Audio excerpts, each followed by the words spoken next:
Para po ito sa lahat ng mga content creator na kagaya ko, kagaya mo. Kaya pakinggan mo ito dahil real talk po ito.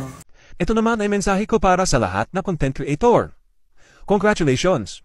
Siguro nagtataka kung bakit? Naku. Ikaw ba ay nagkaroon ng mga kaibigan? Congratulations. Ikaw ba ay nagpakita ng talent?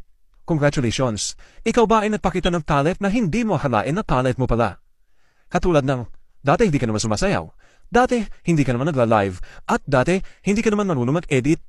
Ang dami nating natututunan sa pagka-Facebook page o yung pagiging content creator natin.